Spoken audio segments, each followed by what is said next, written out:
As an Australian living overseas in London, as you are, from that distance, what do you make of this debate around the voice referendum? It seems the Prime Minister Anthony Albanese's nailed his colours to the wall. He really is saying to everybody, you've got to vote yes, and he's put a lot of political capital into this. Do you think this will get up? And what are your observations from that distance about this debate? There are a couple of observations. The first is that in all of my life, I've always been opposed to race-based constitutions and politics. You know, I can remember when I was a student how we protested against the apartheid regime in South Africa, and Nelson Mandela was our hero. So this idea of inserting into a liberal democratic constitution like Australia's a race-based institution from which, for example, you and I are excluded from ever participating in on the basis of our race. I mean, that is complete anathema to me. And I can see Australians don't think that way, but that is complete anathema to me. I would never vote for a race-based institution.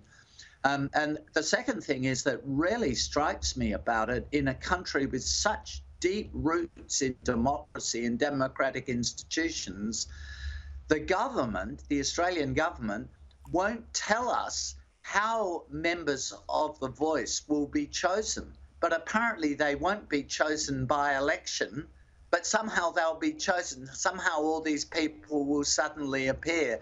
I have never heard of the public voting for something where they knew so little about it. I mean, how are these people going to be appointed? Who is going to be appointed? And there's a refusal to answer that question. Why will they not answer that question? Why will they not give us the details? And the answer to that is that apparently if they give us the details, we're more likely to vote against it. Well, what does that tell you? What does that tell you about this idea? So honestly, I mean, I would be surprised if it got up, because there are so many. It's such an untransparent, devious, race-based initiative. And I think, you know, this comes from political radicals and extremists. Moderate, mainstream people don't support this sort of thing.